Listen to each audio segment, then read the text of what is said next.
Bien-aimés dans le Seigneur, nous sommes arrivés à notre temps de partage. Avant de commencer, j'aimerais nous inviter à plier nos têtes pour demander l'aide de Dieu. Sans Dieu, nous ne pouvons rien faire. Nous allons prier. Éternel Dieu Tout-Puissant, je recommande ce moment entre tes mains, Seigneur.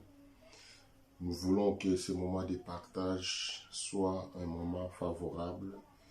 Donnez-nous l'esprit de sagesse, de compréhension pour bien comprendre tes Écritures, Seigneur.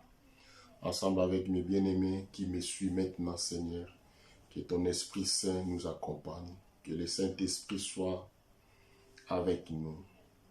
Tout ce que nous allons lire, tout ce que nous allons parler, soit pour l'édification de ton peuple, soit pour que tes enfants comprennent, voient ce que toi, le Père de gloire, le Dieu Tout-Puissant, le Seigneur des Seigneurs, le Dieu vivant, ce que tu veux que ton peuple puisse marcher conformément à ta parole, marcher selon ta volonté, marcher ce que toi tu veux. Moi, je veux me disparaître, que toi, seul Dieu Tout-Puissant, tu prends la place et tu prends le devant. Dans le nom de Jésus-Christ. Amen. Merci. Nous allons prendre notre livre de Luc 7, premier verset, jusqu'à 5. Je vais lire dans le nom de Jésus-Christ. Luc 7, premier verset jusqu'à 5. Je lis. Après avoir achevé tous ces discours devant le peuple qui écoutait, Jésus entra dans Capernaum.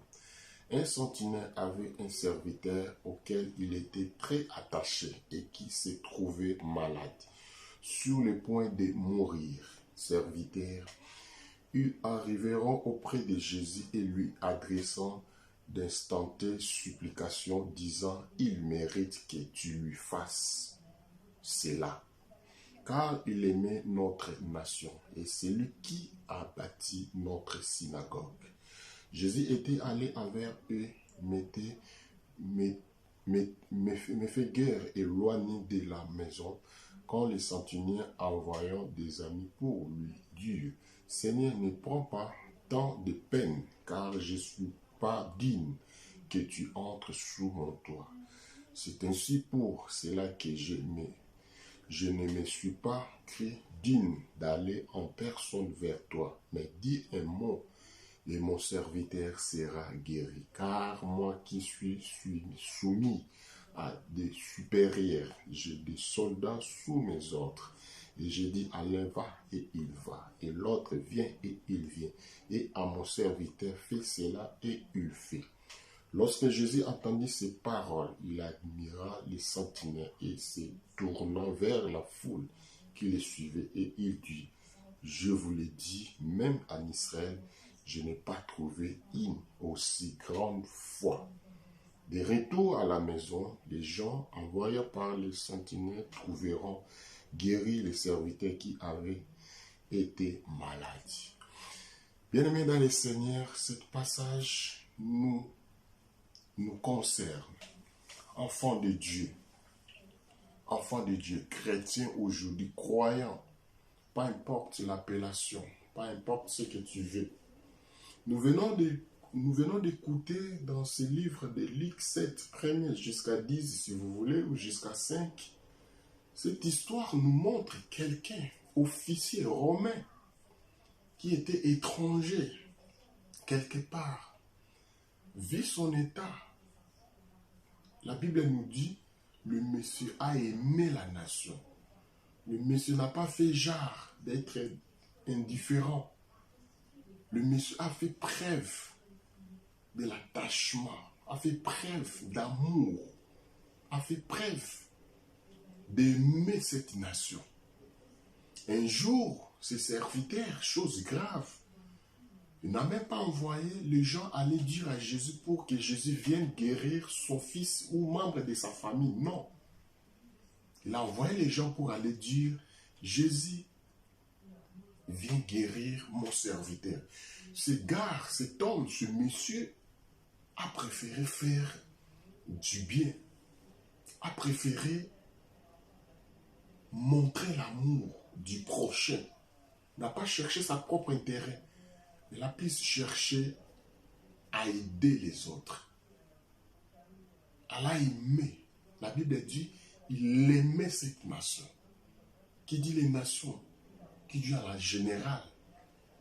Il a aimé la nation. Il a envoyé les gens pour aller appeler Jésus parce que son serviteur était malade. Bien aimé, ce que nous venons de voir ici, ça nous montre l'amour. Un enfant de Dieu doit faire preuve d'amour du prochain. Toi qui me suis, toi qui m'écoutes, il ne faut pas chercher ta propre intérêt. Il ne faut pas chercher ta propre intérêt, bien-aimé.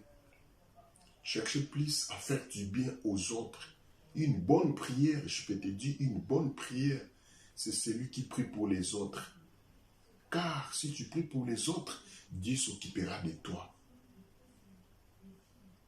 L'amour, c'est bon bien de prononcer ces mots-là, amour. Mais pour pratiquer l'amour, il y a quelques exigences que nous devons faire preuve. Surtout nous les enfants de Dieu. Nous devons faire la différence entre ceux qui servent Dieu et ceux qui ne le servent pas. Et surtout ceux qui servent Dieu en vérité. Bien-aimé dans le Seigneur, cet homme a fait preuve d'amour. Cet homme a montré combien de fois qu'il aimait la nation. Il a construit une synagogue que tout le monde regardait son action. Quand Jésus a écouté la déclaration de tout le monde qui était tout autour de lui, Jésus ne pouvait rien faire que d'accepter. Bien-aimé, le bienfait n'a jamais été oublié. Le bienfait n'a été été oublié. Yaya, si aujourd'hui tu vas faire du bien, même pas aujourd'hui, même après-demain, même tes enfants ou tes petits-enfants payera ce que toi tu as sémé. Car on moissonne ce que tu as sémé. Tu ne peux pas moissonner quelque chose que tu n'as jamais sémé. Il faut s'aimer pour moissonner. Si tu n'as pas s'aimé, n'attendez rien. Bien-aimé, cet homme a trouvé grâce. Jésus est venu guérir son serviteur. Pourquoi? Parce que tout le monde a dit que cet homme aimait notre nation. Preuve en est que voilà les synagogues. C'est lui qui a bâti. Si on va mentionner ton nom, parmi des bonnes choses, parmi des bonnes actions que tu as posées, bien-aimé, sache-le, tu es quelqu'un qui fait partie de l'équipe de Jésus-Christ.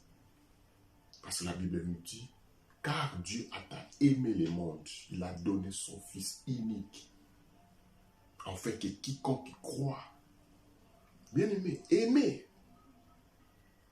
c'est facile à prononcer, mais difficile à pratiquer. Mais si tu vas pratiquer l'amour, je t'assure que tu ne seras pas déçu. Je peux te confirmer que tu ne seras jamais déçu. Le bienfait n'a jamais été oublié. Voilà cet homme, son serviteur était malade. Jésus n'avait même pas l'intention de rester là. Mais suite à des déclarations, suite à des paroles que les gens ont prononcées, il a dit, cet homme, il mérite cela. Bien aimé dans les Seigneur, je vais te mentionner une chose. Est-ce que toi aussi, vu le temps que tu as passé dans les églises, dans tout ce que le monde peut te proposer, est-ce qu'on peut dire dans ton absence qu'elle ou il mérite cela? La bénédiction que toi tu cherches, est-ce que tu le mérites? Bien-aimé, pour obtenir quelque chose du bien, il faut le mériter. Il faut mériter cela, bien-aimé. Même le royaume des cieux, la Bible même nous dit, le royaume des cieux appartient aux violents. C'est dans la violence de faire un effort, un peu de brutalité.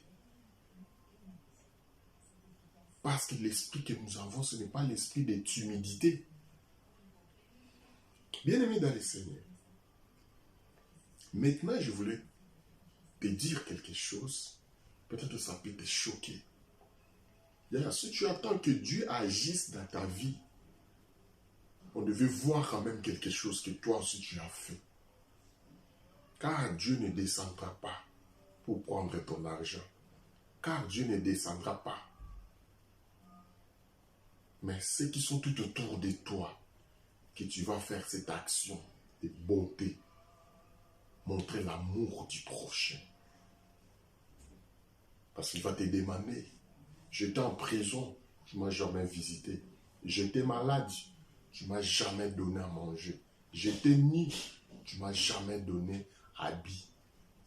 Je dormais dehors, tu ne m'as